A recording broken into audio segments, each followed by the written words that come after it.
नमस्कार दोस्तों, मैं हूं रोहन और आपका स्वागत है कोर ऑफ बुक्स में, जहां हम किताबों की विजडम को दिल तक पहुंचाते हैं। आज की कहानी एक ऐसे लड़के की है जिसने बाहर की दुनिया में जीतने से पहले अपने अंदर की दुनिया को कॉन्कर किया। ये कहानी इंस्पायर्ड है चेस स्कॉट की शानदार किताब से, success starts with in, achieve your potential through radical self care, जिसमें बताया गया है कि असली सक्सेस तभी आती है जब हम खुद को जानते हैं, हील करते हैं और खुद से सच्चा प्यार करना सीखते हैं।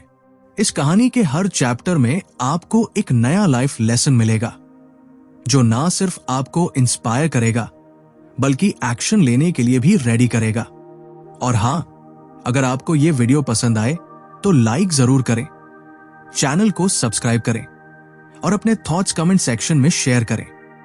अगर आप हमारा सपोर्ट करना चाहते हैं तो आप चैनल की सदस्यता भी ले सकते हैं। किताब का लिंक डिस्क्रिप्शन में है। तो चलिए शुरू करते हैं अमन की वो जर्नी, जिसने उसे बनाया एक ऐसा इंसान जो खुद पर ट्रस्ट करता है, खुद को लव करता है और दुनिया में अपना इम्पैक्ट छोड़ता है। Chapter 1, laying the foundation. Aman एक मार्केटिंग एग्जीक्यूटिव था जिसकी जिंदगी बाहर से काफी परफेक्ट दिखती थी। सूटेड अप ऑफिस लुक, हर सुबह रेडी रहना और इंस्टाग्राम पर मोटिवेशनल कोट्स रिपोस्ट करना, यही उसका डेली रूटीन था। लेकिन रात में जब वो अपने बेड पर होता तो उसके माइंड में एक सवाल गूंजता, सब कुछ तो है, फिर भी अंदर खालीपन क्यों लगता है। एक दिन ऑफिस में प्रेजेंटेशन के दौरान उसकी आवाज धीमी हो गई, हाथ कांपने लगे। ब्रेक में उसने खुद को मिरर में देखा, थका हुआ चेहरा, आईज के नीचे डार्क सर्कल्स और चेहरे पर वो एनर्जी ही नहीं थी जो कभी थी। उसी शाम उसने थेरेपिस्ट से अपॉइंटमेंट ली। थेरेपिस्ट ने मुस्कुराकर पूछा, अमन, when was the last time you truly cared for yourself? Not just your body, but your mind too? अमन के पास कोई जवाब नहीं था। उसने रियलाइज किया कि वो खुद को रोज ओवरवर्क कर रहा है और उसे खुद के अंदर झांकने का समय ही नहीं मिला। 80% of success is psychology and 20% is mechanics. Chess Scott. ये क्वोट उसके दिल को छू गया। उसे समझ आया कि असली सफलता मैकेनिक से नहीं बल्कि माइंडसेट से आती है, और उसका माइंडसेट तो अंदर से थका हुआ था। अगले दिन से अमन ने छोटे छोटे स्टेप्स लेना शुरू किया। सुबह उठते ही 5 मिनट ग्रैटिट्यूड लिखना, हर रात 8 घंटे की प्रॉपर स्लीप लेना, काम के बीच में थोड़ा ब्रेक लेकर सेल्फ रिफ्लेक्शन करना, और सबसे जरूरी, रोज अपने आप से कहना, I deserve clarity, I deserve peace. धीरे धीरे उसकी एनर्जी चेंज होने लगी। वो मीटिंग्स में ज्यादा काम और कॉन्फिडेंट महसूस करता।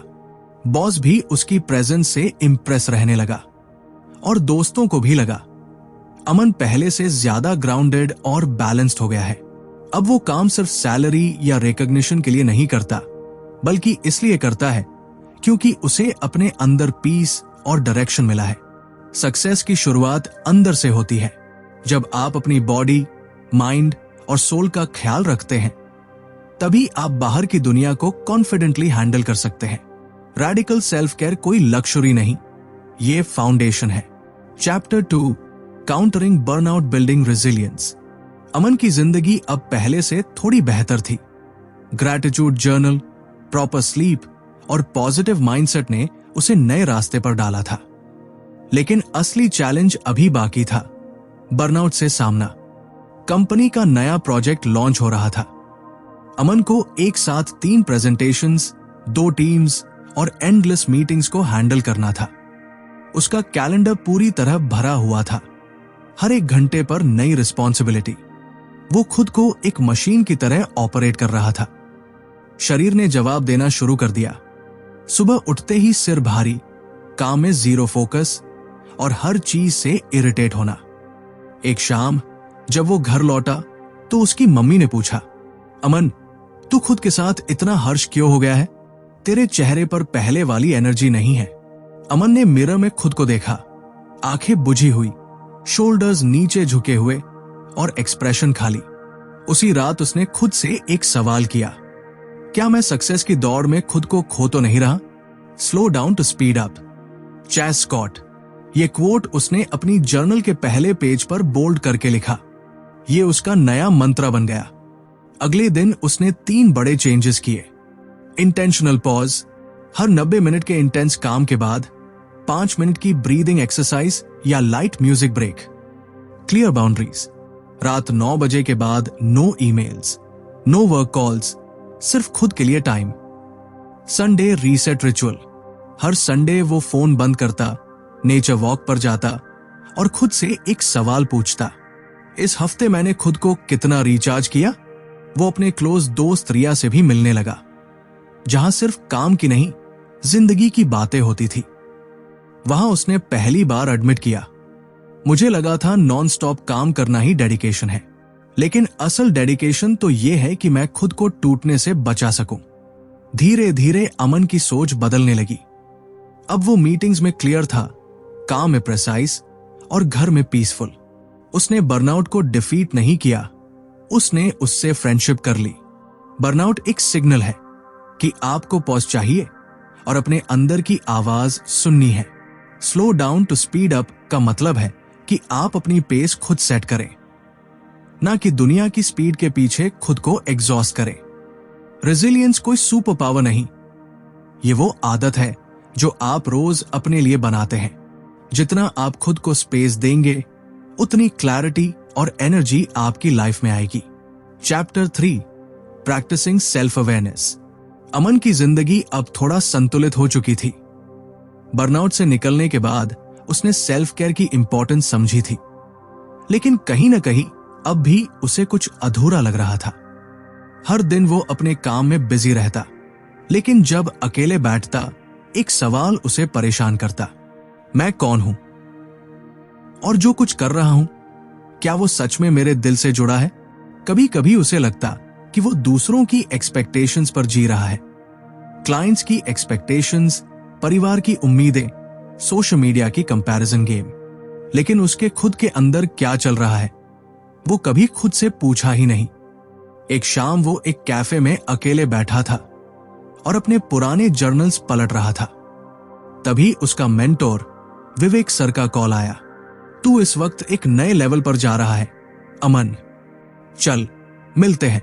मुलाकात के दौरान अमन ने खुलकर पूछ लिया, सर मैं खुद को क्लियरली क्यों नहीं समझ पाता? विवेक सर मुस्कुराए और बोले, self awareness is the foundation of all transformation. You can't change what you are not aware of. Chase Scott. उस रात अमन के दिल में ये लाइन गूंजती रही। उसे समझ आया कि जब तक वो अपने अंदर की फीलिंग्स, ट्रिगर्स और हैबिट्स को सच में नहीं देखेगा, तब तक कोई भी बदलाव सिर्फ ऊपर ऊपर होगा। उसने डिसीजन लिया, अब वो खुद को जानने की प्रैक्टिस करेगा। अमन ने कुछ सिंपल लेकिन पावरफुल स्टेप्स शुरू किए। Emotional check ins. हर रात 5 मिनट खुद से सवाल करता, आज मुझे क्या अच्छा लगा, कब मैं अनकंफर्टेबल फील कर रहा था और क्यों। इसने उसे अपने इमोशंस को रिकॉग्नाइज करना सिखाया। ट्रिगर्स ऑब्जर्व करना। एक दिन ऑफिस में जब किसी ने उसकी बात काट दी तो वो गुस्सा हो गया। पहले तो वो रिएक्ट करता, लेकिन अब उसने खुद से पूछा, मुझे इतनी इरिटेशन क्यों हुई? जवाब मिला, उसे बचपन से ही जब उसकी बात को इंपॉर्टेंस नहीं मिलती तो वो अंदर से हर्ट होता है। Mirror talk. हफ्ते में एक बार वो मिरर के सामने बैठता और खुद से एक ही सवाल पूछता, Aman, are you being honest with yourself? इस सवाल ने उसे वो जवाब दिए जो कोई और नहीं दे सकता था। धीरे धीरे उसे अपने अंदर के कई हिस्से समझ आने लगे, वो पार्ट्स जो शायद उसने सालों से इग्नोर किया था। उसे एहसास हुआ कि वो बहुत बार लोगों को खुश करने के लिए हाँ कह देता है, लेकिन अंदर से उसे वो चीज बिल्कुल नहीं चाहिए होती। अब वो हर डिसीजन लेने से पहले पॉज करता और खुद से पूछता, is this true to who I am? Aman की आंखों में अब एक नई क्लैरिटी थी। वो पहले से ज्यादा ग्राउंडेड फील करता था और सबसे बड़ा बदलाव यह था कि अब वो खुद से भागता नहीं था। वो खुद को ऑब्जर्व करता, समझता और एक्सेप्ट करता। चैप्टर 4, रीप्रोग्रामिंग दी सबकॉन्शियस माइंड। अमन अब खुद को थोड़ा थोड़ा समझने लगा था। हर रात की जर्नलिंग, इमोशनल चेक-इन्स और मिरर टॉक्स ने उसकी सोच में क्लैरिटी लाई थी। लेकिन एक रात जब वो पुरानी फोटोज देख रहा था तो अचानक एक इमेज पर उसकी नजर रुक गई। वो 10th क्लास की फोटो थी जहां उसके दोस्तों ने उसे एवरेज कहकर मजाक उड़ाया था। उसने खुद से पूछा, क्या आज भी मैं अंदर से वही एवरेज अमन बना हुआ हूं? उसे एहसास हुआ कि उसका सबकॉन्शियस माइंड यानी उसका अंदरूनी बिलीफ सिस्टम अब भी उसी पुराने प्रोग्रामिंग पर चल रहा है जो उसे स्कूल डेज में मिली थी। तू ज्यादा स्मार्ट नहीं है, तू बस ठीक ठाक है। Your subconscious mind doesn't know the difference between what's real and what's imagined. Chase Scott. इस कोट ने उसकी सोच को हिला दिया। उसे समझ आया कि अगर वो अपने सबकॉन्शियस को नए विश्वास से रीप्रोग्राम कर दे तो उसका फ्यूचर पूरी तरह बदल सकता है। अमन ने सबकॉन्शियस माइंड को रिवायर करने के लिए 3 पावरफुल हैबिट्स अपनाई। Positive affirmations. हर सुबह और रात वो खुद से लाउडली कहता, I am capable, I am worthy of success, I create my own path. पहले कुछ दिन ये बातें सिर्फ वर्ड्स लगती थी, लेकिन धीरे धीरे उसका ब्रेन इन अफर्मेशंस को एक्सेप्ट करने लगा। Visualisation practice. हर सुबह 5 मिनट के लिए वो अपनी आंखें बंद करता और इमेजिन करता वो एक स्टेज पर कॉन्फिडेंटली बोल रहा है, लोग क्लैप कर रहे हैं और उसे खुद पर प्राउड फील हो रहा है। विजुअलाइजेशन ने उसकी नर्वसनेस को कॉन्फिडेंस में बदलना शुरू कर दिया। Replacing old scripts. जब भी उसके माइंड में पुराना बिलीफ आता, तू ये नहीं कर पाएगा, वो तुरंत उसे रिप्लेस करता, मैं इन सीख लूंगा और कॉन्फिडेंटली कर लूंगा। ये डेली रेपिटेशन उसके ब्रेन के वायरिंग को बदल रहा था। जो पहले इम्पॉसिबल लगता था अब वो खुद में पॉसिबल दिखने लगा। अमन को अब क्लैरिटी के साथ साथ करेज भी मिलने लगा था। जहां पहले वो खुद को छोटा समझता था, अब वो खुद को एक लर्नर और ग्रो करने वाला इंसान मानता था। उसकी बॉडी लैंग्वेज, टोन और डिसीजन मेकिंग में एक नोटिसेबल बदलाव आ चुका था। Chapter 5, breaking limiting beliefs. अब तक अमन ने अपने सबकॉन्शियस को समझना शुरू कर दिया था। वो डेली अफर्मेशंस और विजुअलाइजेशन कर रहा था, लेकिन एक दिन ऐसा आया जब उसका कॉन्फिडेंस फिर से डगमगाया।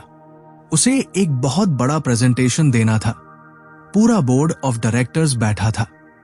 जैसे ही वो स्टेज पर पहुंचा, उसका दिल जोर से धड़कने लगा, हाथ कांप रहे थे और एक पुरानी आवाज फिर से अंदर से आई, तू हमेशा सेकंड रहता है, फर्स्ट आने के लिए तुझमें वो बात नहीं है। अमन प्रेजेंटेशन तो दे आया, लेकिन उसे लग रहा था कि परफॉर्मेंस एवरेज था। शाम को वो बुरी तरह टूट गया। वो सोच रहा था कि इतनी मेहनत के बावजूद ये डर क्यों नहीं जाता। वहीं बैठकर उसने जर्नल निकाली और लिखा, मेरे अंदर कौन से ऐसे बिलीव्स हैं जो मुझे बार बार रोकते हैं। उसे साफ दिखा, उसे अपने लिमिटिंग बिलीव्स को फेस करना पड़ेगा। Most of the limits you experience are self imposed. Chase Scott. Aman को समझ आ गया, प्रॉब्लम दुनिया की नहीं थी, बल्कि उस केज की थी जो उसने खुद के आसपास बना रखी थी। अब अमन ने अपने लिमिटिंग बिलीव्स को तोड़ने की एक प्रोसेस शुरू की। स्टेप 1, बिलीफ को पहचानो।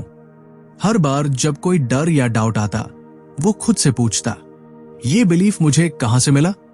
क्या ये मेरी सोच है या किसी और की? उसे याद आया, बचपन में एक टीचर ने कहा था, तुझसे लीडर वाला काम नहीं होगा। वही बात अब तक अंदर बैठी थी। स्टेप 2, प्रूफ खोजना शुरू किया। उसने अपने छोटे छोटे विंस को दोबारा पढ़ा, पुराने ईमेल्स, फीडबैक्स, क्लाइंट मैसेजेस। उसे समझ आया, मैंने बहुत बार लीड किया है और लोग ट्रस्ट करते हैं मुझ पर। अब उसके पास प्रूफ था कि उसका पुराना बिलीफ गलत है। स्टेप 3, नया बिलीफ तैयार करना। उसने एक नया एम्पावरिंग बिलीफ लिखा, आई am capable of leading, growing and excelling in every situation, और इसे रोज मिरर के सामने बोलना शुरू किया। धीरे धीरे उसका कॉन्फिडेंस फिर से बना। अब अगर कोई डर आता तो वो खुद को याद दिलाता, ये मेरे अंदर की आवाज नहीं, ये किसी और का डाउट है जो मैंने कैरी कर लिया था। अमन अब मीटिंग्स में बोल्डली आइडियाज देता। वो उन जगहों पर भी अप्लाई करने लगा जहां पहले उसे लगता था मैं नहीं कर पाऊंगा। उसका बिलीफ अब बाहर की दुनिया से नहीं, खुद की इनर वॉइस से आता था। Chapter 6 practising gratitude. अब तक अमन अपने अंदर की बिलीव्स और माइंडसेट को रीसेट करने में लगा था। उसकी लाइफ में बहुत कुछ बदल चुका था। क्लैरिटी आई थी, कॉन्फिडेंस बढ़ा था, लेकिन एक चीज अब भी मिसिंग थी। एक दिन एक बड़े प्रोजेक्ट की तारीफ सबको मिली, लेकिन अमन का नाम किसी ने नहीं लिया। पहले की तरह वो अपसेट नहीं हुआ, लेकिन रात में उसे थोड़ी सी बेचैनी जरूर महसूस हुई। उसने फिर वही सवाल खुद से पूछा, मैं इतना ग्रो कर चुका हूं, फिर भी अंदर से खाली क्यों महसूस कर रहा हूं? उसने विवेक सर को कॉल किया। सर ने सिर्फ एक बात कही, अमन, जब तक तूने जो है उसके लिए शुक्र नहीं किया, तब तक जो चाहिए वो अधूरा ही लगेगा। Gratitude turns what we have into enough. Chase Scott. उस रात अमन ने एक छोटा सा एक्सपेरिमेंट शुरू किया, ग्रैटिट्यूड जर्नल। हर रात वो सिर्फ 3 बातें लिखने लगा जिनके लिए वो थैंकफुल था। पहले दिन उसने लिखा, आज क्लाइंट की तरफ से एक थैंक यू मैसेज मिला। मम्मी ने बिना बोले उसका पसंदीदा खाना बनाया। ऑफिस जाते समय रास्ते में बारिश की ठंडी हवा महसूस की। धीरे धीरे उसे एहसास हुआ कि ब्लेसिंग्स हर दिन होती हैं, बस हम नोटिस नहीं करते। अमन ने अब ग्रैटिट्यूड को अपने डेली रूटीन में शामिल कर लिया। Morning gratitude.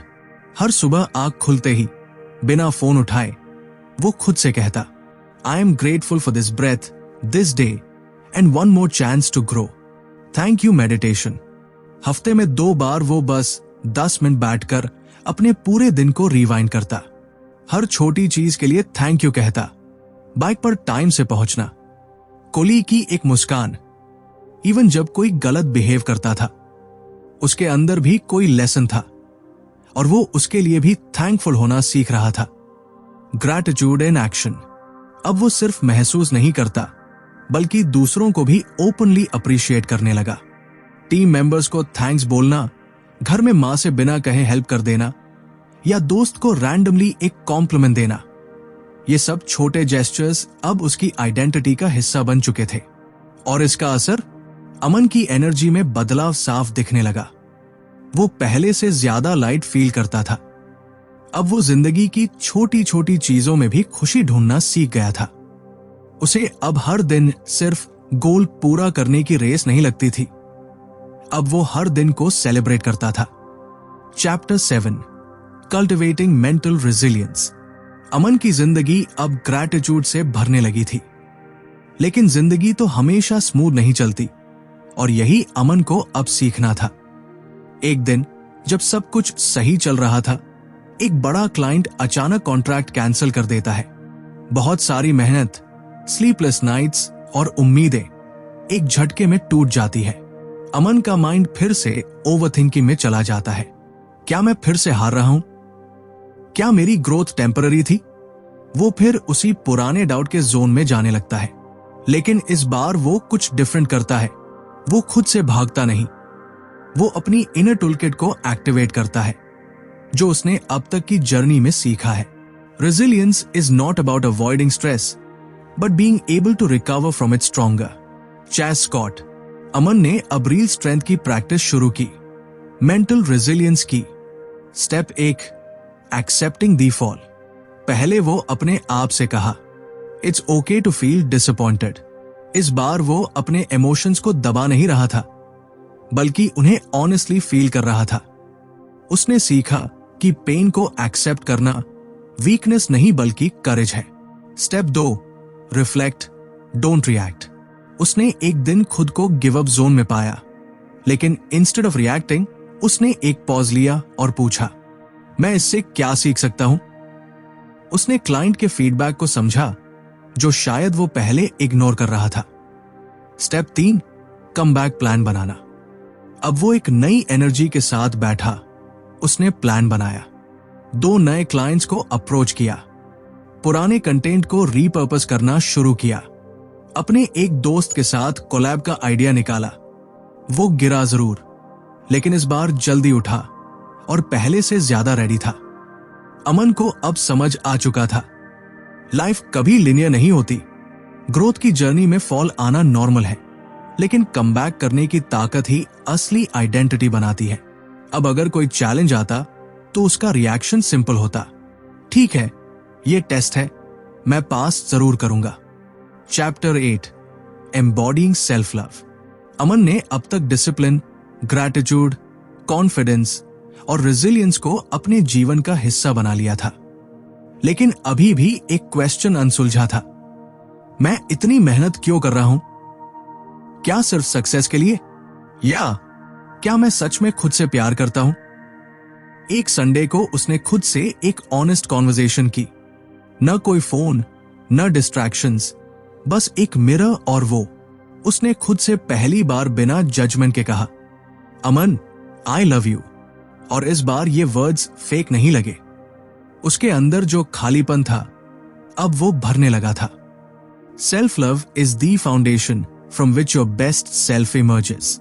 Chess Scott. Aman को अब समझ आ चुका था, सक्सेस का असली मीनिंग सिर्फ बाहर की अचीवमेंट्स नहीं होती, बल्कि अपने अंदर एक शांत और सिक्योर इंसान को एक्सेप्ट करना होता है। अब उसने कुछ चीजें परमानेंटली अपनी लाइफ में इंप्लीमेंट की।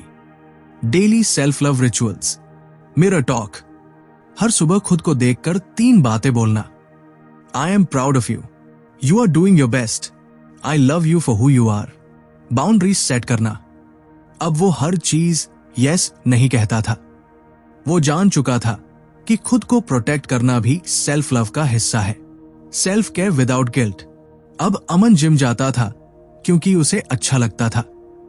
कॉफी ब्रेक्स लेता था बिना किसी गिल्ट के, और जब वो थका होता तो खुद को रेस्ट की परमिशन देता। अब उसके अंदर पीस था।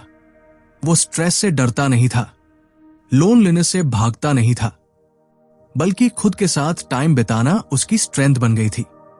तो दोस्तों, ये थी अमन की इंस्पायरिंग जर्नी, जिसमें उसने सीखा कि असली ट्रांसफॉर्मेशन बाहर से नहीं, विद इन यानी अंदर से शुरू होता है।